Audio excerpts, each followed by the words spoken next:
கனடால ஒரு லேடி ஓப்பனா கேமரா முன்னாடி வந்து கொலை பண்ணலாம்னு மட்டும் ஒரு சட்டம் இருந்துச்சுன்னா நான் முதல்ல ஒரு இந்தியனை தான் கொலை பண்ணுவேன்னு சொல்றேன்.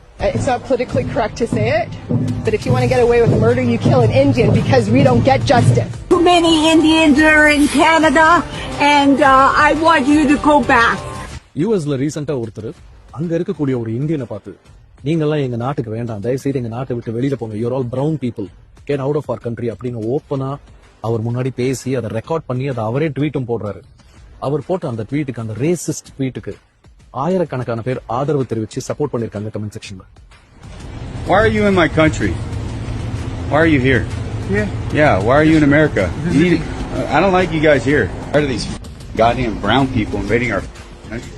யூகேல ரீசெண்டா டாமி ராபின்சன் ஒரு தனி மனுஷன் நடத்தின ஆன்டி இமிகிரேஷன் ரேலியில கிட்டத்தட்ட 1.5 லட்சம் பேர் கலந்துகிட்டு அவருக்கு தங்களுடைய சப்போர்ட்டை கொடுத்தாங்க. இந்த 1.5 லட்சம் பேரும் ஆன்டி இமிகிரேஷன் வெளிப்படையா கோஷம் போட்டாலும் டீப் இன்சைட் அவங்களுக்கும் தெரியும், நமக்கும் தெரியும், இது ஆன்டி இமிகிரேஷன் விட actual target was anti Indian immigration.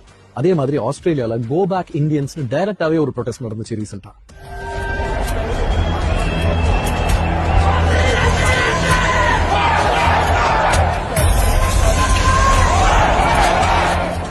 ஒரு 10-15 வருஷம் முன்னாடி கூட இவ்வளவு வெறுப்பு இல்ல இந்தியன்ஸை பார்த்தா. இப்ப திடீர்னு இப்படி ஒரு இன்டர்நேஷனல் வெறுப்பை நம்ம சம்பாதிச்சதுக்கு என்ன காரணம்? கொஞ்ச நாளா நம்மளோட மக்கள் வெளிநாட்டுல போய் செஞ்சுக்கிட்டு இருக்கிற சில டிஸ்கஸ்டிங்கான விஷயங்களை ஒவ்வொன்னா பார்ப்போம். 2025 ஜெர்மனில நடந்த ஒரு விஷயம். இது பாரிஸ்ல.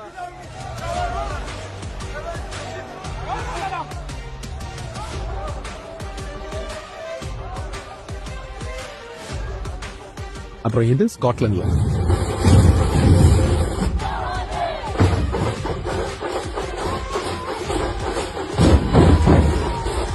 அமைதினா என்னன்னே தெரியாத ஒரு கண்ட்ரியில வாழ்ந்துகிட்டு இருக்கிற நமக்கே இவ்வளவு கோவம் வருதுன்னா, சத்தம்னா என்னன்னே தெரியாத ஒரு கண்ட்ரியில அவன் வாழ்ந்துகிட்டு இருக்கான்.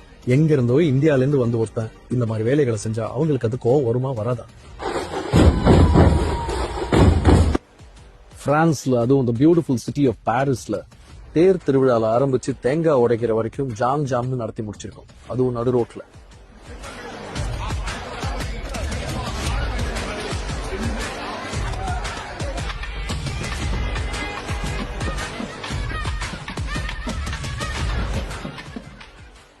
லண்டன்ல இருக்கிற பியூட்டிஃபுல் தேம்ஸ் ரிவர்ல செஞ்ச வேலை இது. கனடா மாதிரி ஒரு வெல்கமிங் நேஷனை பார்க்கவே முடியாது. ஒரு காலத்துல எந்த கண்ட்ரில இருந்து யார் அகதிகளா வந்தாலும் ஓபன் ஆர்ம்ஸோட வெல்கம் பண்ண ஒரு கண்ட்ரி அது. அங்க போய் நாம என்ன பண்ணிருக்கோம்? போன வருஷம் அங்க மிசிசாகுவா அப்படிங்கிற ஒரு அழகான ஊர்ல 50 அடிக்கு ராமர் சிலை வச்சோம். சரி, ராமர் சிலை வச்சாச்சு, போய் கும்பிட்டுட்டு திரும்பி வர வேண்டியதானே.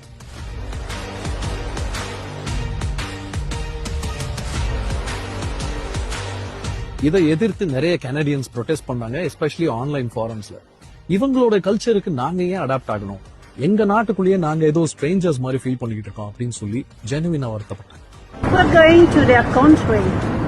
We will have to adapt to their culture, right? You feel like I'm a stranger in my own country. லட்சக்கணக்கில் இந்தியன்ஸ் போய் அந்த நாட்டில் செட்டில் ஆகிறதுனால அவங்களுடைய ஜாப் ஆப்பர்ச்சுனிட்டிஸை மட்டும் நம்ம தட்டி பறிக்கல, அவங்களுடைய பீஸ்ஃபுல் குவாலிட்டி ஆஃப் லைஃபையும் சேர்ந்து கெடுத்துக்கிட்டு இருக்கோம்னு அவங்க ஃபீல் பண்றாங்க.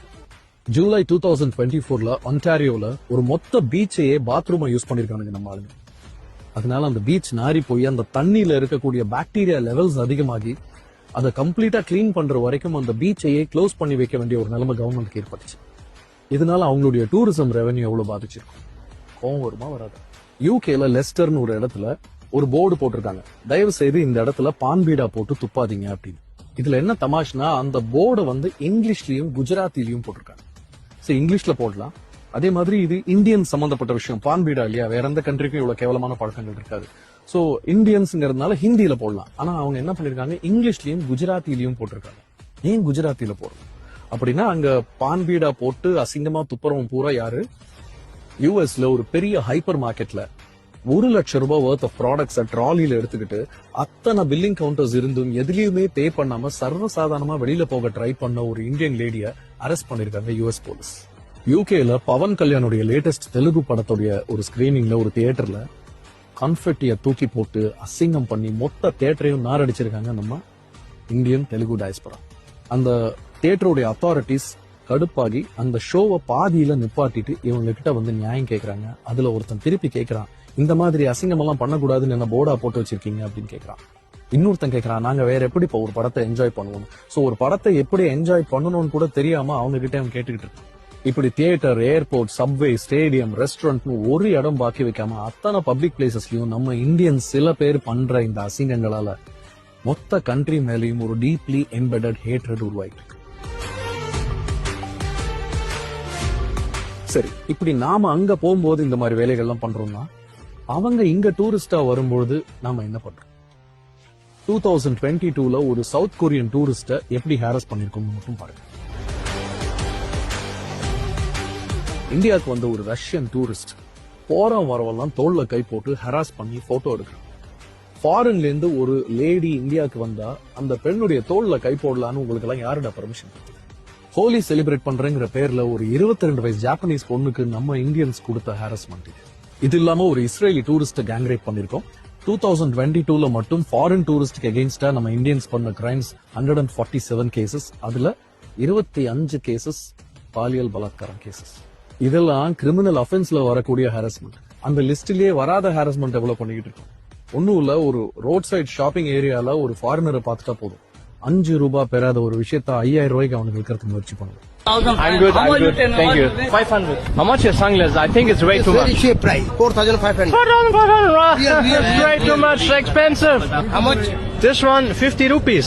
ஆட்டோல ஏத்துறேன் பேர் வழின்னு அவனை ஆட்டோல ஏத்திக்கிட்டு 1/2 கிலோமீட்டர் சுத்தி காமிச்சிட்டு அதுக்கு ஒரு 5000 ரூபாய் பில்ல போடுவோம். நம்ம ஆட்டோக்காரங்க நம்ம கிட்டே இந்த வேலையை காட்டுவானுங்க, அவங்க கிட்ட சொல்லவா வேணும்?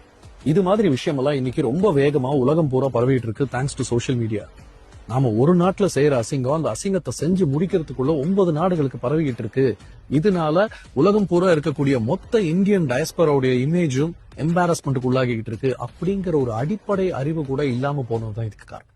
சாஃப்ட் பவர்னு சொல்லக்கூடிய நம்மளுடைய இயல், இசை, நாடகம், நாட்டியம், உணவு, ஆயுர்வேதம், ஸ்போர்ட்ஸ், இப்படி எல்லாத்தையும் எந்த அளவுக்கு ஒரு காலத்துல ரொம்ப அழகா உலகம் பூரா கல்ச்சரல் எக்ஸ்போர்ட் பண்ணிட்டு இருந்தோமோ இன்னைக்கு அந்த அளவுக்கு நாம நம்மளுடைய ரவுடிசம் எக்ஸ்போர்ட் பண்ணிட்டு இருக்கோம்.